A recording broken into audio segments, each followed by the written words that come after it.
janjimu terjadi bagiku. Ku sembah Kau Tuhan, ku mengangkat tanganku selamanya. Kau ajaib bagiku. Ku sembah Kau Tuhan, ku mengangkat wajahku selamanya. Kau hebat bagiku.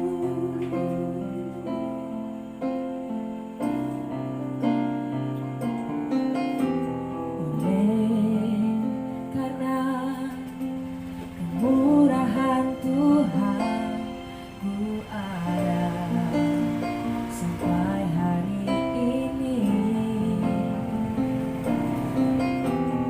Oleh karena kebaikan Tuhan, janjimu terjadi bagiku. Ku sembah Kau Tuhan, ku mengangkat tanganku selamanya. Kau ajaib bagiku. Ku sembah Kau Tuhan, ku mengangkat wajahku selamanya. Kau hebat bagiku. Ku sembah Kau Tuhan, ku mengangkat tanganku selamanya. Kau ajaib bagiku.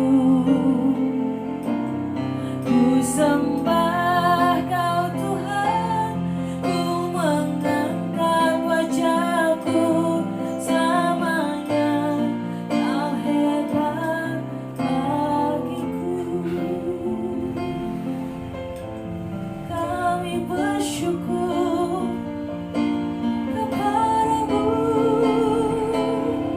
karena kemurahan-Mu, karena kebaikan-Mu, ya Yesusku. Kami bersyukur kepada Allah yang baik. Kami berserah hidup kami kepadamu, Tuhan. Haleluya. Kami bersyukur, kami menyembah-Mu, Allah yang berkuasa, bertahta di atas segalanya.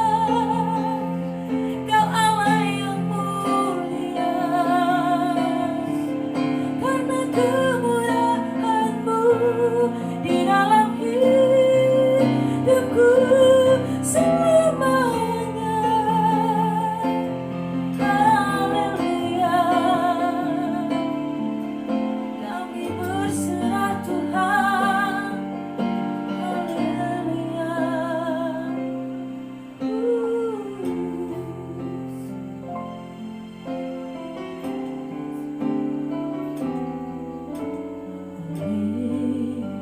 Karena kemurahan Tuhan, ku ada sampai hari ini. Yes, amin. Oleh karena kebaikan Tuhan, janjimu terjadi bagiku. Kami sembah, ku sembah Kau Tuhan, ku mengangkat tangan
Kami bersyukur Tuhan pada kesempatan hari ini kami boleh naikkan pujian kami, syukur kami kepadamu.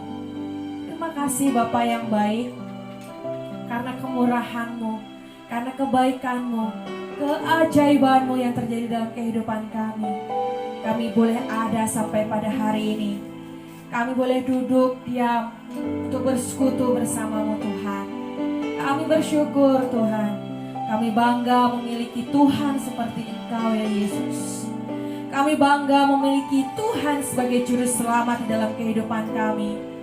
Dan kami bangga Tuhan, karena bukan kami yang memilih, tetapi karena kami dipilih. Karena salib-Mu, karena darah-Mu Tuhan Yesus. Terima kasih Tuhan. Terima kasih Yesus.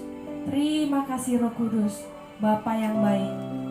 Kami siap Tuhan untuk berbagi cerita, karena kami diberkati karena Tuhan, dan kami siap untuk memberkati teman-teman kami di luar sana, saudara-saudara kami di luar sana yang tidak bisa bersama-sama dengan kami. Kami percaya urapan Tuhan, penyertaan Tuhan ada bersama kami sampai pada hari ini. Terima kasih Tuhan Yesus. Kami sudah berdoa dan mengucap syukur. Mari yang percaya katakan amin.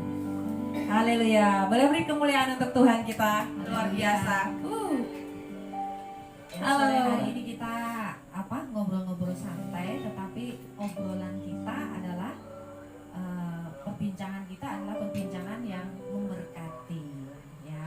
Karena kita akan saling menyaksikan betapa baiknya Tuhan dalam setiap kehidupan kita. Nah, nanti di sini ada Oma, Hermiati, ada Rika, ada Nathan. Nah, kita nanti bisa berbagi.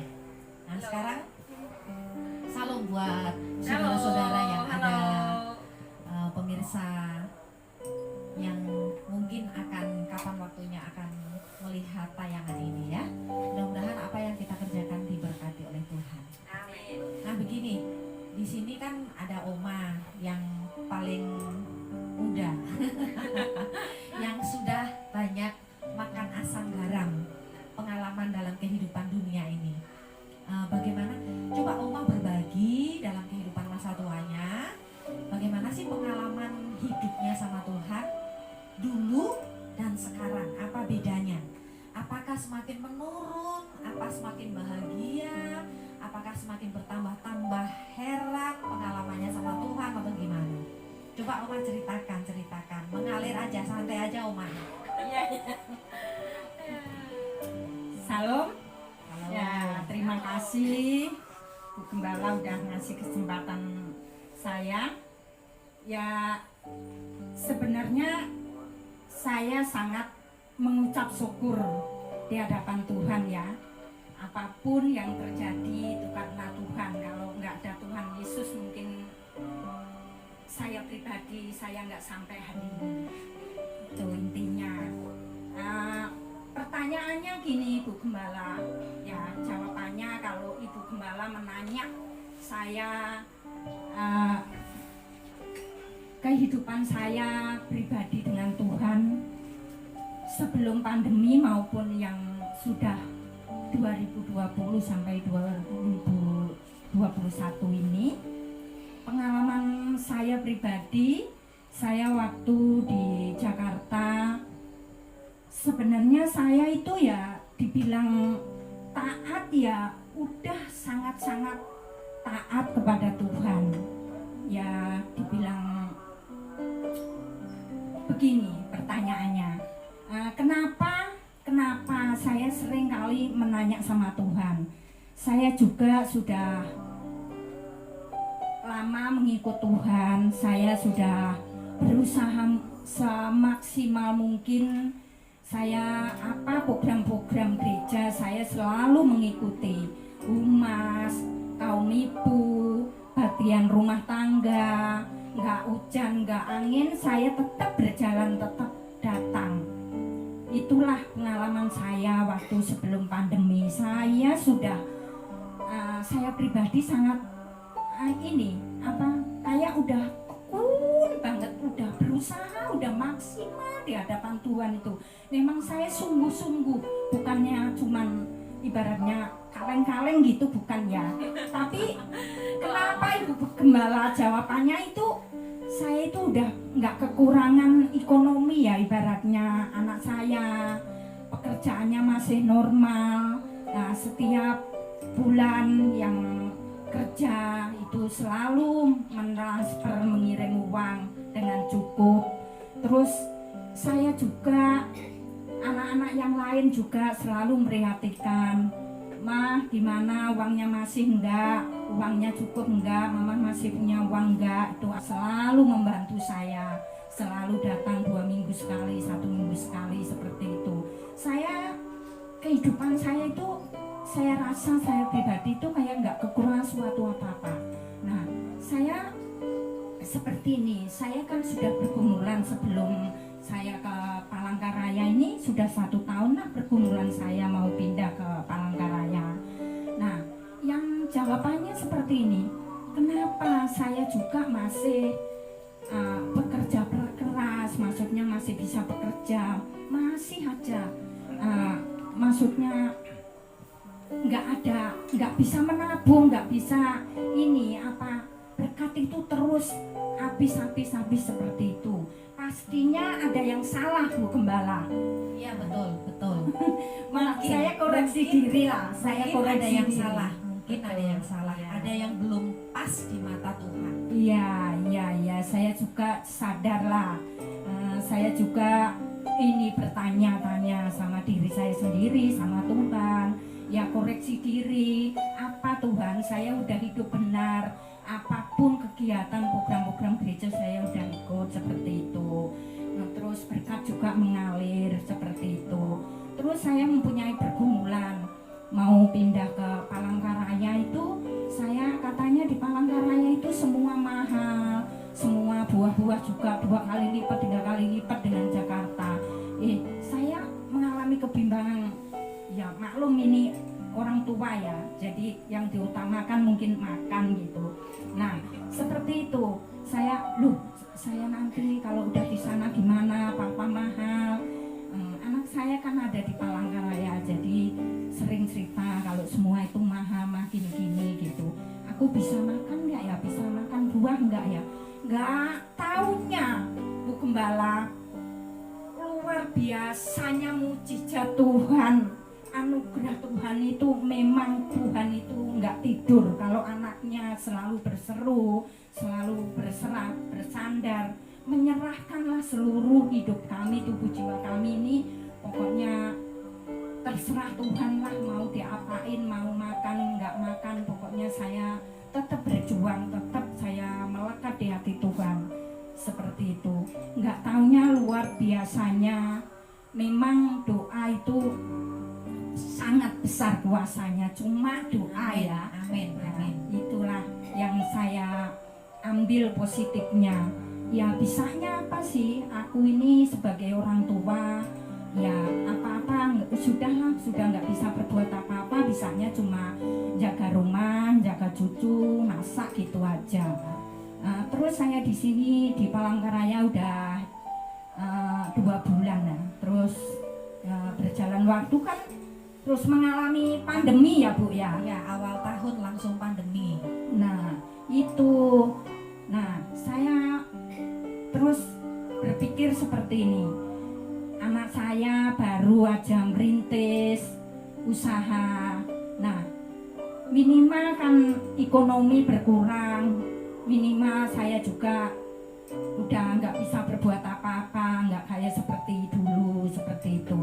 Lagian yang menjadi tulang punggung anak saya yang kerja di luar negeri juga keadaan sakit gitu. Terus minimal nggak bisa kerja, terkurang ekonominya, soalnya ya karena wabah yang tersebar yang luar biasa di bangsa Indonesia. Kita ini kan luar biasa, di mana-mana berdampak sampai mana-mana seluruh dunia. Jadi ya minimal ekonomi terkurang. Tapi bukan kok masalah ekonomi, bukan kok masalah ini. Saya pribadi, saya yang merasakan sendiri. Ini bukan saya menilai orang lain ya. saya sendiri yang kami rasakan.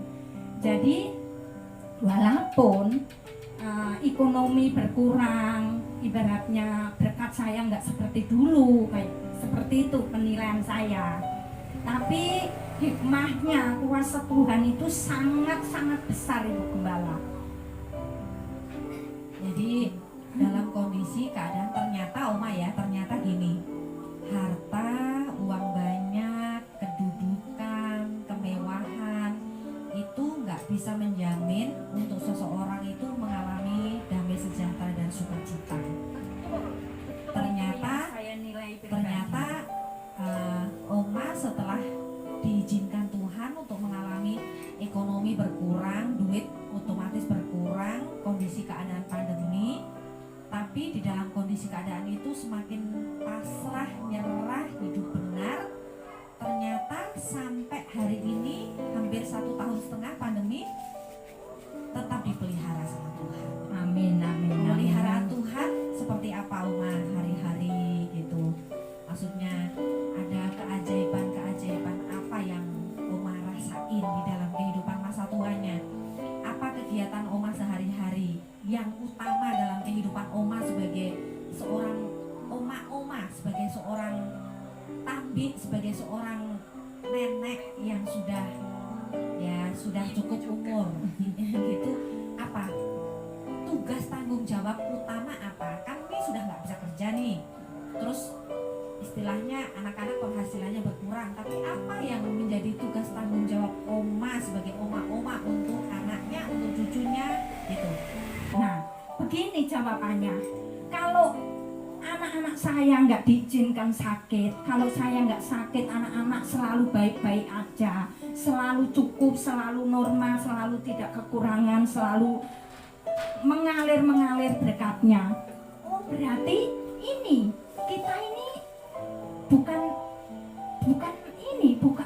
belum maksimal menjadi orang Kristen, itu belum maksimal. Iya, setelah saya itu dihancurkan sama Tuhan, hati saya sangat diremuk-remuk, diremes-remes kayak menyuci sayur, sudah hancur lah hati saya itu ya. Tapi kok ini menemukan jawaban. Walaupun anak saya diizinkan sakit, terus ekonomi berkurang itu, tapi ada jawabannya dari Tuhan itu. Saya mengalami sendiri, Bu Gembala. Benar, saya pribadi banyak mujizat, banyak yang kami temukan secara pribadi ini ya. Waktu anak saya itu sakit, terus anak saya yang di luar negeri juga sakit. Sebagai ibu, seperti apa secara manusiawi? Lagian anak saya juga yang lain masih pada merintis, pada tutup, pada lockdown, pada seperti itu. Jadi saya menemukan jawaban dari Tuhan itu secara pribadi. Ya, ini saudara-saudaraku, jangan ngebaikan berdoa ya. Tapi saya itu selain program yang umum, saya ini doa itu bukannya cuma waktu pagi sama sore aja.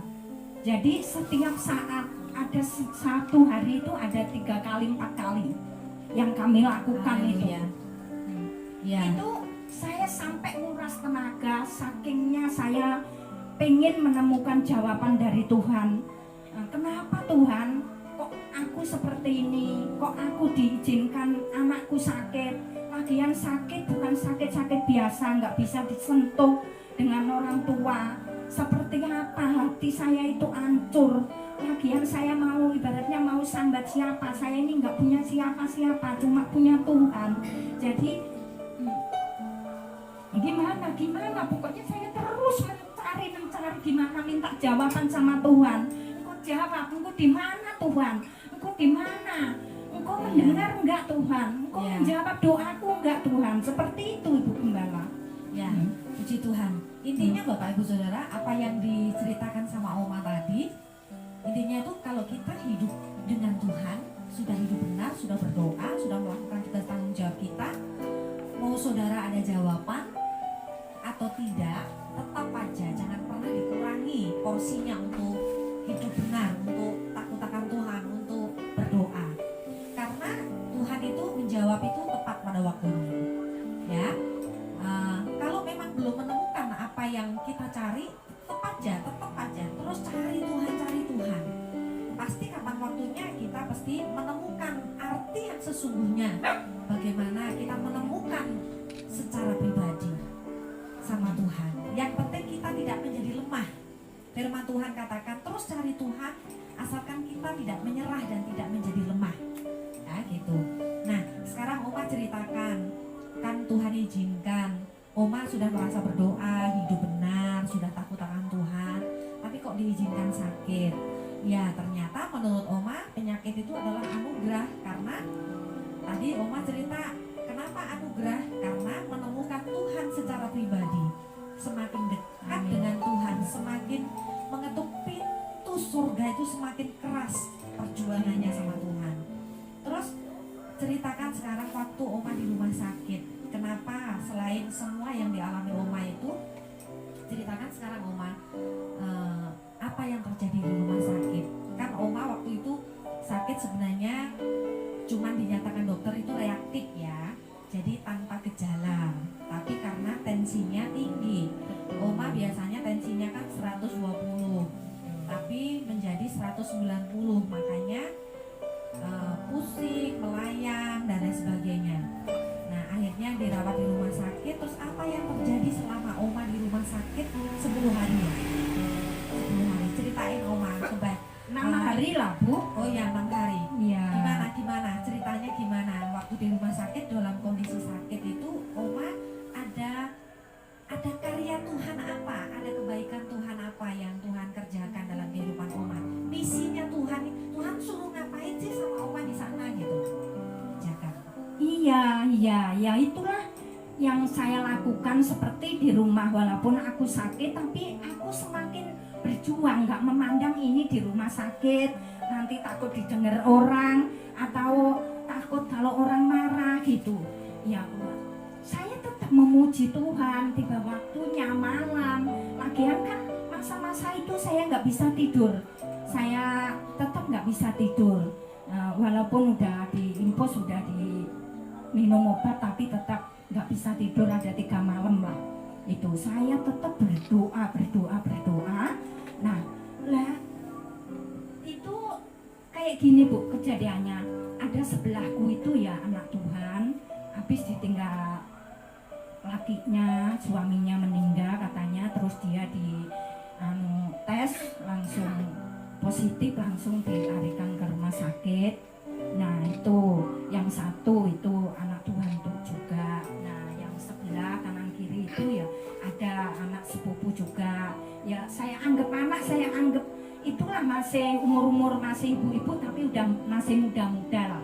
Oh iya, itu. pemirsa gini maksudnya Oma, waktu Oma di rumah sakit ada saudara-saudara kita seiman minta suruh mendoakan. Iya. Juga bukan hanya kita seiman, tetapi saudara-saudara sepupu kita, bukan sepupunya Oma, tapi saudara-saudara sepupu kita. Betul. Minta untuk didoakan. Dan mereka akhirnya melalui kesaksian setelah didoakan ada ketenangan, ceritanya ya Oma ya. Iya. Ada yang bisa tidur.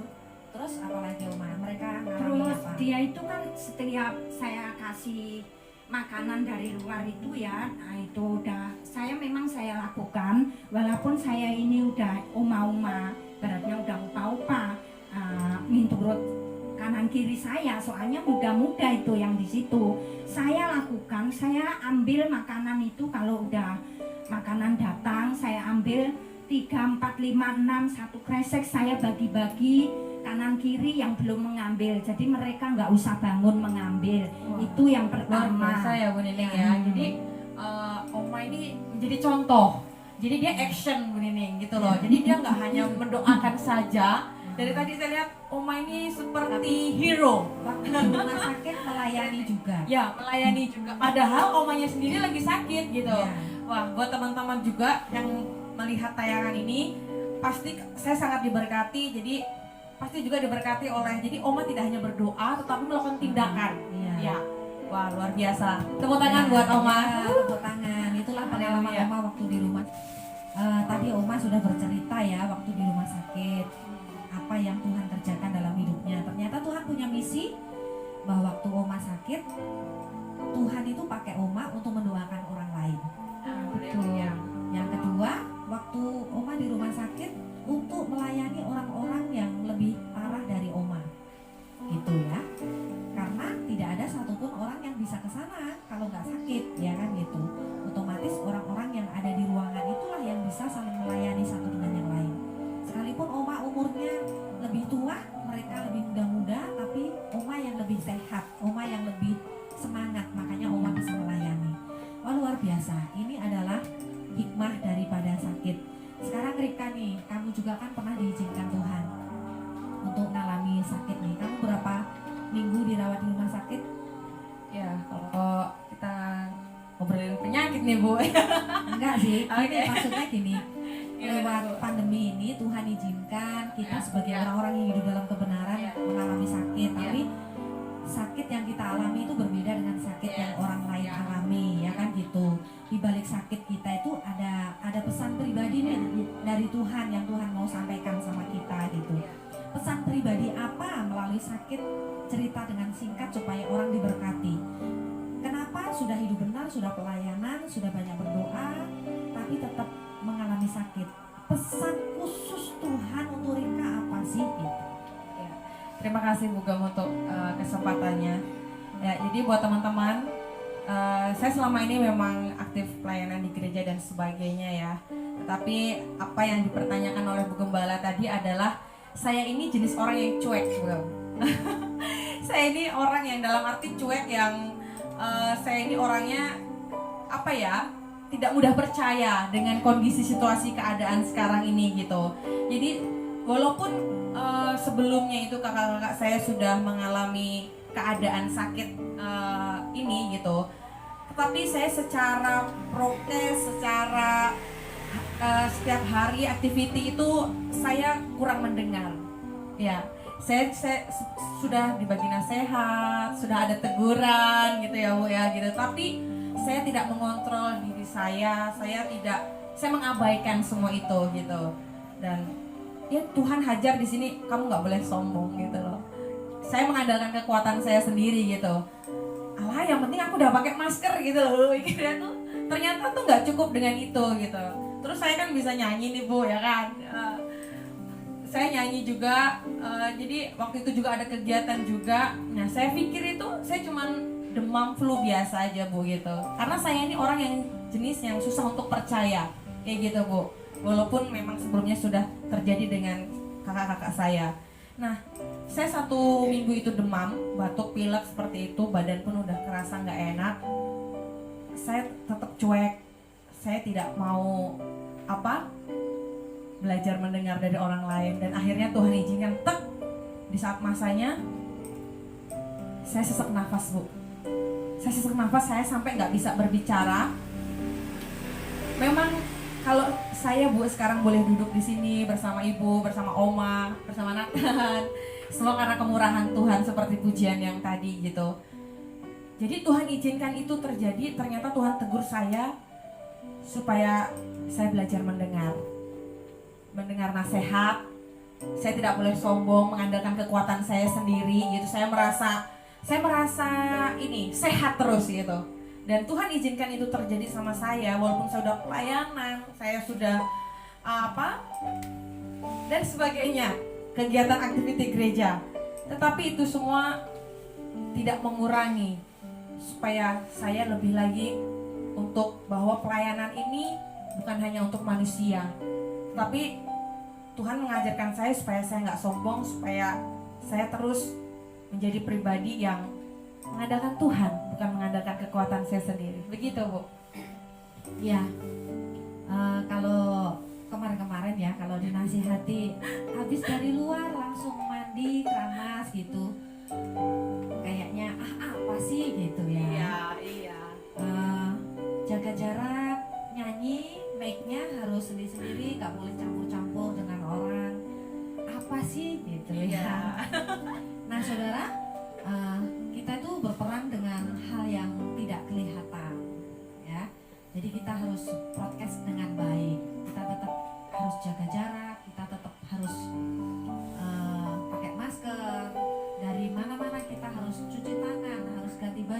sebagainya. Penyakit ini nggak bisa diremehkan. Nah, mungkin itu pengalamannya Ribka adalah nggak boleh sombong, mengandalkan diri sendiri. Tentang masih muda, dipikirnya itu nggak bisa tersentuh dengan virus, Aku dengan sakit penyakit. sampai suara tuh nggak ada Bu gitu. Iya. Wah, sampai waduh, dalam hatiku tuh nih, Tuhan kenapa ini, aku bilang gitu kan, sampai Iya. aku nggak bisa ngomong dan sakitnya tuh memang benar-benar, wah pokoknya udah kayak udah nggak ada harapan hidup gitu Bu. Iya. Wah pokoknya luar biasa banget. Saya bersyukur dengan Tuhan karena seperti pujian ini, kemurahan Tuhan.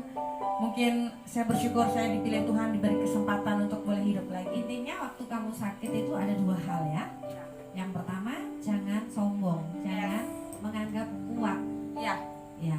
Yang kedua adalah supaya dengar. Kita harus mau dengar-dengaran dengan sesama kita, dengan orang-orang sekeliling kita juga, terutama dengan Tuhan. Ya gitu. Nah, dengan kesempatan ini saya juga mau berbagi nih, karena saya juga pernah mengalami hal itu. Tapi saya duluan, gitu ya. Di bulan Maret, waktu itu masih ada program, kita punya program doa puasa 40 hari. Waktu itu tanggal 30 Maret itu yang ke-20 hari kita sedang doa puasa gereja.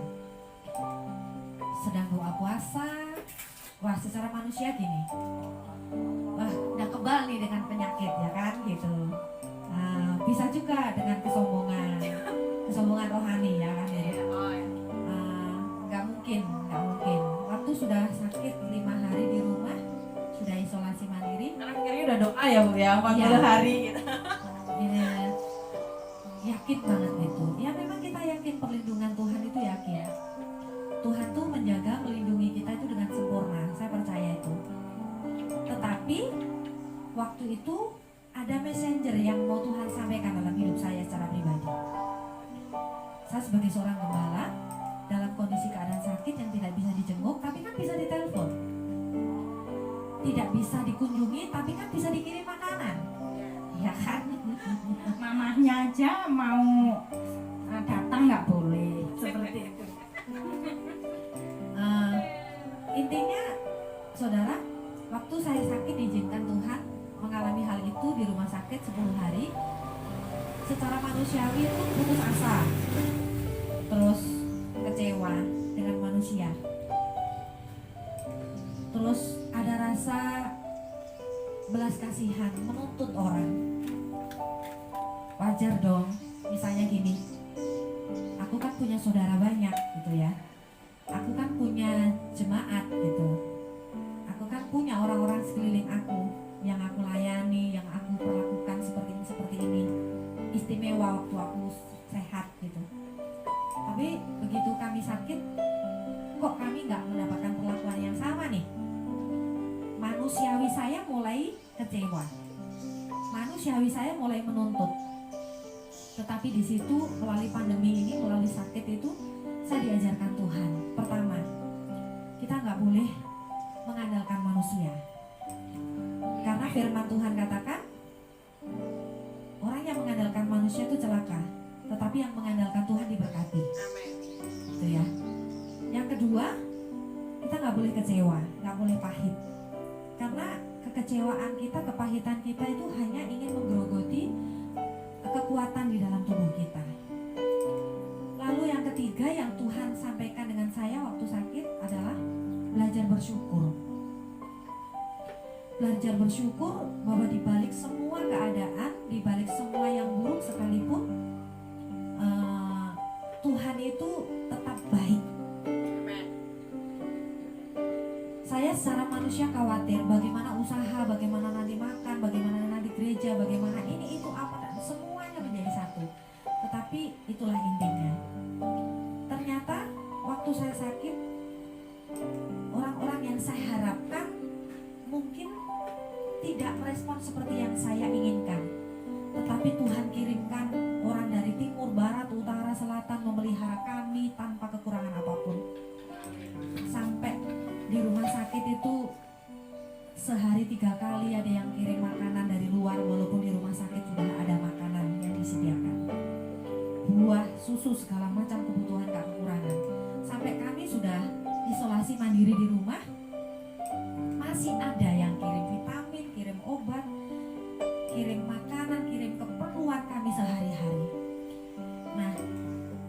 di situ semakin terharu sama Tuhan.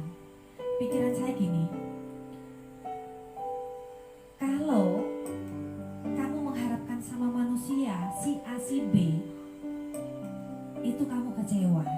Tetapi kalau kamu mengharapkan sama Tuhan, Tuhan bisa perintahkan batu itu menjadi roti. Tuhan bisa perintahkan, contohnya misalnya daun itu jadi sayuran yang lezat, kayak gitu loh. Tuhan kirim orang-orang yang gak pernah kita pikirkan memelihara hidup kita. Itulah keajaiban yang Tuhan kerjakan dalam hidup kita. Nah, mau tanya nih Bu, pengalamannya gitu kan Ibu tadi bilang mengalami kecewa ya Bu ya, gitu kan. Terus Ibu, ya pokoknya tentang hal kekecewaan gitu. Ini mau tanya gitu ya Bu ya. Mungkin teman-teman di luar sana juga banyak mengalami hal yang sama gitu, mengalami Merasa kekecewaan. sendiri. Iya, merasa kecewa gitu dengan lingkungan, Ya. dengan saudara atau dan sebagainya gitu. Kok waktu sakit nggak ditelepon, Iya. nggak ada PC Iya. misalnya ya kan? Ya, saya percaya teman di luar sana juga banyak yang mengalami hal yang sama ya Bu ya. Terus gimana Bu action tindakan Ibu saat itu kayak gitu loh Bu? Mungkin kan teman-teman juga pemirsa di rumah pengen tahu gimana sih untuk bangkit keluar dari rasa kecewa itu. Gimana sih Bu caranya Ibu saat itu, saat mengalami itu gimana Bu? Mungkin bisa dibagikan. Iya, saya pertama ada Pak Gem kan, ada Pak Gem yang selalu ngasih semangat. Pak Gem selalu bilang gitu, santai aja katanya gitu, tetap semangat, nggak boleh kecewa dengan siapapun karena ini Tuhan izinkan. Kalau kita sudah melayani seseorang, lepaskan pelayanan itu supaya kita nggak punya hak untuk menuntut. Kalau kita sudah memberi, jangan pernah menuntut, menginginkan pemberian kita itu akan kembali. Kalau kita sudah mengasihi seseorang, jangan menuntut kasih itu kembali ke kita. Karena Tuhan itu jauh lebih hebat untuk mengembalikan berlipat kali ganda apa yang kita kerjakan. Jadi intinya tuh kembali ke Tuhan, Tuhan, Tuhan, dan Tuhan. Ya. Wah, berarti selain pertama itu kita kembali lagi ke Tuhan, ternyata support dan tindakan dari orang-orang sekeliling itu sangat berarti ya Bu ya Iya gitu. betul. Nah, wow, puji Tuhan, luar biasa. Maknanya apapun yang terjadi dalam keadaan situasi kita, selain kita mengandalkan Tuhan, keluarga number two ya Bu ya. Amin. Haleluya. Ya. Wah, luar biasa. Ya luar biasa. Nah, kita saat malam hari ini mau berdoa juga nih untuk saudara-saudara kita yang saat ini mungkin sedang terpapar COVID atau mungkin sedang mengalami pergumulan di luar sana. Generasi muda yang mungkin sedang banyak kecewa oleh situasi keadaan, ya kan? Ya. Yuk, kita bersatu hati dalam doa ya. Iya, dan untuk juga teman-teman yang di rumah dimanapun berada, bisa juga nanti ada caption akan kami tulis nomor WhatsApp untuk Iya. pelayanan. Jadi bagi siapapun yang ingin didoakan dengan keadaan apapun bisa melalui WhatsApp dengan nomor yang nanti akan kita di notifikasinya nanti akan kita sampaikan, dan teman-teman semua bisa atau di kolom komentar bisa Ya. menyampaikan permohonan doa ya Bu ya. Ya. Gitu. Jadi nanti kita akan ada tim di balik layar juga yang akan mendoakan bersama-sama Ya, betul. semua untuk kita. Ya, mungkin perbincangan kita akhiri malam hari ini ya. Kita percaya ada pembicaraan kita itu sangat terbatas, tetapi ada Roh Kudus yang tidak pernah terbatas untuk menolong kita. Mari kita angkat tangan kita dan kita berdoa. Haleluya. Glory bagimu Tuhan. Kami menyerahkan Bapa bangsa ini, pemimpin kami, presiden kami, seluruh kabinet dalam pemerintahannya di dalam menangani pandemi COVID-19. Hikmat marifat surgawi menuntun langkah jalan kehidupan beliau-beliau. Kami berdoa untuk tim medis, rumah sakit